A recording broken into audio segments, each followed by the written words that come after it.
کیا state bank کو کسی حکومتی اجازت نامے کی یا پیشگی کسی اجازت کی ضرورت ہے؟ یہ وہ سوالات ہیں جس پہ ہم بات کریں گے۔ دوسری جانب گزشتہ روز جماعت اسلامی کے امیر سراج الحق صاحب اپنے وفد کے ہمراہ پہلے شہباز شریف صاحب سے ملے، پھر عمران خان صاحب سے ملے، اور عمران خان صاحب کی جانب سے پی ٹی آئی کی جانب سے ایک کمیٹی تشکیل دے دی گئی ہے جس میں پرویز خٹک، محمود الرشید اور اعجاز چودھری شامل ہیں، جو مذاکرات کرے گی حکومت کے ساتھ۔ بظاہر کیا یہ برف پگھلی ہے؟ یہ بہت بڑا سوال ہے، ابھی اس پہ کچھ کہا نہیں جا سکتا، یا پھر سراج الحق صاحب کو ان کو خوش کرنے کے لیے، مطمئن کرنے کے لیے دونوں جانب سے یقین دہانیاں کروائی گئی ہیں، یا مذاکرات کا معاملہ سنجیدہ ہے؟ ان تمام معاملات پہ بات کریں گے۔ ارشاد صاحب، کس حد تک اس سارے معاملے کو لے کر یہ سمجھا جائے کہ یہ مذاکرات کے لیے دونوں پارٹیاں اب رضامند ہیں اور اب یہ کسی نتیجے پہ پہنچ جائیں گے، یا یہ صرف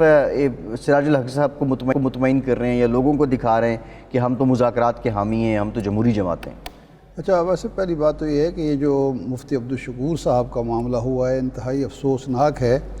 یہ حادثہ وفاقی دارالحکومت میں ہوا ہے۔ ابھی تحقیقات ہو رہی ہیں، کچھ کہا نہیں تھا کہ یہ حادثہ ہے، ٹریفک حادثہ ہے، یا اس کے پیچھے کوئی اور موٹیوز ہیں، لیکن اگر یہ ٹریفک حادثہ ہے جو بظاہر نظر آتا ہے تو یہ انتہائی افسوسناک ہے، تشویشناک ہے اور لمحہ فکریہ ہے۔ دنیا بھر میں جو وفاقی دارالحکومت ہوتے ہیں وہ ایک مثالی شہر اس کو بنایا جاتا ہے، کہا جاتا ہے وہاں ٹریفک رولز کی جو ہے وہ باقاعدہ اس پر عمل ہوتا ہے، اور باقی جو قوانین ہوتے ہیں ملک کے کسی اور حصے میں ان پر پوری طرح عمل ہو نہ ہو، لیکن وفاقی دارالحکومت میں لازماً ہوتا ہے۔ اور کسی دور میں اسلام آباد ایک مثالی شہر تھا، لیکن 110 کی سپیڈ سے ایک مین شاہراہ پہ وہ جا رہی ہے گاڑی جس نے ہٹ کیا ہے مفتی صاحب کی گاڑی کو، تو حالانکہ پورے اسلام آباد میں کہیں بھی اجازت نہیں ہے 110 کی شہر کے اندر 80 کلومیٹر ہے، اور شاید آپ واشنگٹن میں جائیں، آپ لندن میں جائیں، آپ دہلی میں چلے جائیں، آپ کسی اور دارالحکومت میں چلے جائیں تو وہاں سپیڈ لیمٹ بہت کم ہوتی ہے، اور خاص طور پر ایسے جگہ پہ جہاں اچھا یہ ریڈ زون کے پاس ریڈ زون کا ایریا ہے، ریڈ زون میں تقریباً ریڈ زون میں آتا ہے یہ۔ اس پہ حکومت کو کرنا چاہیے، صرف اسلام آباد نہیں، کراچی، لاہور جیسے مصروف شہر جو ہیں وہاں سپیڈ لیمٹ کی پابندی کرانی چاہیے، اور ایسے سینٹرل جو مقامات ہوتے ہیں وہاں تو سپیڈ لیمٹ جو ہے 20 کلومیٹر، 30 کلومیٹر، 50 کلومیٹر ہوتی ہے، اس سے زیادہ ہوتی نہیں، اور یہاں بھی سنا ہے کہ 60 ہے لیکن 110 پہ جا رہا ہے۔ تو ایک تو یہ بہت افسوسناک واقعہ ہے اور اس پہ حکومت کو ایک ٹیسٹ کیس بنانا چاہیے۔ دوسری بات جو آپ نے کی ہے، ایک تھوڑی سی وضاحت میں کر دوں کہ یہ جو کمیٹی بنی ہے پی ٹی آئی کی، وہ حکومت سے مذاکرات کے لیے نہیں بنی بلکہ جماعت اسلامی سے مذاکرات کے لیے بنی ہے کہ یہ اگلا لاہ عمل کیا ہوگا، اور حکومت کے لیے پھر جب ہوگا تو میرا خیال ہے وہ اس سے اعلیٰ سطح کی کمیٹی بنے گی۔ یہ جماعت اسلامی سے مذاکرات ہوں گے، موڈیلٹیز طے کرنے کے لیے کہ مذاکرات کیسے ہوں گے۔ اب جہاں تک اس وقت صورتحال پاکستان میں، پہلے تو ایک معاشی بحران چل رہا تھا، ایک سیاسی بحران چل رہا تھا، اب اس میں ایک آئینی بحران بھی شروع ہو گیا ہے، اور یہ پاکستان کی تاریخ میں کم از کم مجھے جو کچھ میں نے پڑھا ہے اور جو کچھ اپنی آنکھوں سے 40-45 سال میں دیکھا ہے، کبھی ایسا نہیں ہوا کہ سپریم کورٹ کے کسی حکم کی کسی بہانے سے تعمیل نہ کی گئی ہو۔ ایسا تو ہوا ہے کہ سپریم کورٹ کے حکم پر اعتراضات کیے گئے، پسند نہ آیا ہو، پسند نہ آیا، کہا گیا، اس پر تنقید ہوئی، سب کچھ ہوا، لیکن عمل یہ ہے پہلی دفعہ، اور حکومت جو عمل کرنے کی پابند ہے اور دوسروں سے اس نے عمل کرانا ہوتا ہے۔ یہ ایک عجیب سی ہے، لیکن رانا صاحب ہمارے ساتھ چونکہ موجود ہیں، ان کی موجودگی کا فائدہ اٹھاتے ہوئے رانا صاحب سے عرض کریں گے کہ رانا صاحب، یہ جو ایک روایت نئی ڈالی جا رہی ہے کہ حکومت جس کی ذمہ داری ہے کہ سپریم کورٹ کے کسی آرڈر کو امپلیمنٹ کرے اور کروائے دوسروں سے،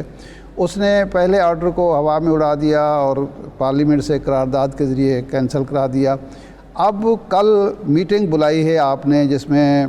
گورنر اسٹیٹ بینک کو بلایا گیا ہے، خزانہ کے جو سیکرٹری ہیں ان کو بلایا گیا ہے، لا منسٹر لازماً ہوں گے اس میں، اور بھی اتھارٹیز ہوں کہ تو کیا آپ اسٹیٹ بینک کو روکیں گے کہ وہ ادائیگی نہ کریں 20 ارب کی 21 ارب کی جو وعدہ کر کے آئے ہیں قائم مقام گورنر؟ پہلے تو جو مفتی صاحب کا وفات کا مسئلہ ہے، دکھ کا اظہار کرتا ہوں مفتی صاحب کی وفات پر، وہ بہت ہی ایک جی رانا صاحب، اہم رکن تھا ہماری کابینہ کا، اور جو UI کا، اور بڑا ایک اعلیٰ انسان تھا۔ جو آپ نے بات کی ہے سپریم کورٹ کی، شاہ صاحب میں یہاں بھی بڑی ایک تھوڑی چیز سے بات کرنے لگا ہوں جی تو مجھے آج تک یہ سمجھ نہیں ہے کہ کچھ جو آپ جیسے انٹلیکچوئل ہیں، صحافی ہیں، اور لوگوں کی جو برین اس طرح بناتے بھی ہیں مسلم چیز کو، میں سمجھتا ہوں کہ جو پہلے تو جو بات آپ کر رہے ہیں سپریم کورٹ کا جو حکم مانا گیا، سپریم کورٹ کے حکم دینے سے پہلے ہمیں بھی سوچنا چاہیے، اور اس کو ضرور اس کا اینالائز بھی کرنا چاہیے، اور اس کی کنسٹرکشن کرنی چاہیے کہ احکامہ میں جب نواز شریف کو نکالا گیا، نواز شریف کو اندر کیا گیا، وہ بھی آپ کے سامنے ہے، لیکن سر تسلیم کام کیا۔ جب 3 سال کے لیے انہوں نے مشرف کو دیا، ٹائم دے دیا، اور ساتھ کانسٹیٹیوشن امینڈ کرنے کے لیے ایک اس کو اختیار دے دیا، اور جس کو اس نے مانگا بھی نہیں تھا، تو اس وقت بھی ہم نے کچھ نہیں کہا۔ جب ایک لمبی ہسٹری ہے، لیکن اگر ایک ایسا ادارہ جو میں سمجھتا ہوں انصاف کے لیے ایک اعلیٰ ادارہ ہے، اگر وہ الیکشن کمیشن کے اختیارات جو ضرب کرتے ہیں، اگر وہ ایگزیکٹو کے، میں ذرا یہ میرے لفظ سے جائیں بے شک، ایگزیکٹو کے اختیارات وہ ٹیم لے آن دا پریٹیکسٹ آف کہ ہم ایک اعلیٰ عدلیہ ہے، اگر وہ گورنمنٹ کے اختیارات لے لے، اگر وہ پارلیمنٹ کے اختیارات لے لے، تو میں سمجھتا ہوں کہ اور بھی اداروں کے متعلق میں کہوں گا، تو وہ میں سمجھتا ہوں پھر وہ انصاف کی عدلیہ نہیں، وہ ایک مارشل لا قسم کی چیز آ جاتی ہے، جس کو مارشل لا لگا دیں تو سارے وہ آئینی اختیارات جو ان کے پاس ہوتے ہیں سب کچھ ہی نہیں کرتے۔ تو میں سمجھتا ہوں کہ لفظ سے زبان سے نکلا ہوا لفظ قانون ہی بن جاتا ہے۔ تو میں سمجھتا ہوں کہ یہ سوچنا چاہیے کہ آج الیکشن کمیشن پریشان ہے، آج ایگزیکٹو پریشان ہے، آج پارلیمنٹ ایک اس کے سامنے کھڑی ہے، تو میں سمجھتا ہوں کہ لمحہ ہمارا رانا صاحب سوال یہ ہے، رانا صاحب ہم جاننا یہ چاہ رہے ہیں کہ اب دیکھیں ایک حکم تو آ گیا عدالت کا، اب اس حکم کی تعمیل کرنی ہے اسٹیٹ بینک نے، کیا حکومت یا پارلیمنٹ اسٹیٹ بینک کو اس حکم کی تعمیل سے روکے گی؟ آپ کے پاس کوئی طریقہ کار ہے؟ نہیں، ہمارے پاس طریقہ کار کیا ہونا ہے، میں پہلے ایک تو آپ کو بات بتا دوں کہ یہ کنسیپٹ جو ہے ٹھیک نہیں ہے، کہ ایک پینی جو ہے نا، جو بجٹ کی جو کنسولیڈیٹڈ فنڈ کی ہے، ایک پینی پارلیمنٹ کے اجازت کے بغیر، اپروول کے بغیر خرچ نہیں ہو سکتی۔ میں تو سنگل پینی میں لفظ بول رہا ہوں، وہ نہیں ہو سکتی۔ پارلیمنٹ نے کہہ دیا، ہم نے ایک راستہ نکالا کہ یہ پارلیمنٹ کے پاس چلے جائیں۔ پارلیمنٹ میں جب لے کے گئے تو انہوں نے کہا کہ یہ ہمارے پاس گنجائش نہیں ہے نام نکالے دینے۔ تو یہ میں سمجھتا ہوں کہ پارلیمنٹ ایک ادارہ ہے۔ نہیں تو یہ رانا صاحب نہیں، لیکن رانا صاحب یہ جو فیڈرل کنسالیڈیٹڈ فنڈ میں بھی آپ لے گئے نا، الیکشن کمیشن کے جو اخراجات ہوتے ہیں وہ چارج اکاؤنٹ سے جاری ہوتے ہیں، اور اس کے لیے تو آپ کو پارلیمنٹ کے پاس نہیں جانا پڑتا، اس کو آپ نے ادھر فیڈرل کنسالیڈیٹڈ فنڈ میں کیوں لے کے گئے؟ نہیں، کنسولیڈیٹڈ فنڈ میں نہیں، میں بات کر رہا ہوں کہ جو بجٹ جون میں ہم نے پاس کیا تھا، یہ سمجھنے والی بات ہے، اس میں ہم نے جو بجٹ اپروو کیا تھا وہ چارج، پہلے تو چارج پہ یہ لمبی بحث ہو جائے گی، چارج اکاؤنٹ ہونا چاہیے ہے یا نہیں ہے، اس کی انٹرپریٹیشن ہے، لیکن کسی دنیا میں الیکشن کمیشن کا جو بھی بجٹ ہے وہ چارج اکاؤنٹ میں نہیں ہوتا، چارج میں وہ نہیں ہوتے وہ ایکسپینڈیچر۔ لیکن میں آپ کو بتا رہا ہوں کہ وہ بجٹ سے اوور اینڈ ابو ہے، جس طرح آپ سپلیمنٹری کہہ سکتے ہیں، ایکسٹرا پیسے کہہ سکتے ہیں۔ ان کے 2 طریقے ہیں، ایک تو اینڈ آف دا ایئر ان میں جا کے پاس کراتے ہیں کہ یہ سپلیمنٹری گرانٹ ہے جو ہم نے دی،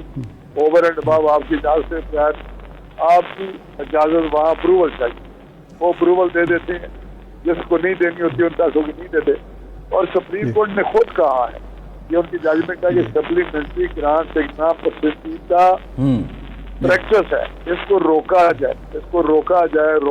یہ میں آپ کو بتا رہا ہوں کہ ان کی ججمنٹ ہے بڑی۔ اچھا رانا صاحب، یہ آپ نے جی میری جی بات فرمائیں تھوڑی سی مجھے فرمائیں یہ اب پیسے جو دینے تھے اوور اینڈ اباؤ آپ ان کے پاس چلے گئے. اب رہا گورنر اسٹیٹ بینک کا کیا اس کا رول ہے. گورنر اسٹیٹ بینک کو حکم دیا ہے, وہ دیکھے گا آپ کتنا وہ کر سکتا ہے, لیگل حکم ہے یا لیگل حکم نہیں ہے, وہ قانون کے دائرے میں آتا ہے یا نہیں آتا. میں آپ سے یہ کہنا چاہتا ہوں کہ وہ ایک 1949 کا ایک ایگریمنٹ ہے ود اسٹیٹ بینک, وہ امین ہے ایک پیسے کا حکومت پاکستان کا, اور اس کی اس کے بغیر وہ پیسے نہیں نکال سکتا پارلیمنٹ, کیونکہ اس کی وجہ یہ ہے کہ جس طرح آپ کے پیسے کسی اکاؤنٹ میں ہوں کسی بینک کے, اور کوئی عدالت کہہ دے آپ کے بینک کے پیسے آپ کے ارشاد صاحب کے جانے تنظیم کے کو ٹرانسفر کر دو اس کے اکاؤنٹ, وہ اس کی پیسے نہیں آپ کے ارشاد صاحب کے میرے اکاؤنٹ میں کر سکتا, اور نہ عدالت کے اس کیسے کہہ سکتی ہے کہ فلاں کے پیسے. رانا صاحب نہ ہی سمجھیے, اس مطلب ہے کہ نہ ہی سمجھیے حکومت یا اسٹیٹ بینک یا وزارت خزانہ کوئی پیسے نہیں دے گی الیکشن کے لیے. نہیں اگر آپ مجھے نہیں پتا کہ دیتے ہیں یا نہیں دیتے, لیکن ہماری طرف سے کیبنٹ میں پارلیمنٹ میں آپ کی طرف سے نہ کہا ہے. لیکن میری بات سنتے, اگر ایک ایسا آپ کھیل کریں گے, ایک ایسا حکم جاری کریں گے جس کا بنیاد کانسٹیٹیوشنل لیگل نہیں ہے, صرف اس پریٹیکسٹ پہ کہ میں کر سکتا ہوں, میں نے کر دیا ہے, میں نے دن تھا یا رات تھی, میں نے دن کو رات, رات کو دن کہہ دیا, تو آپ مانے یہی آپ کا تو یہی مقصد ہے شاہ صاحب.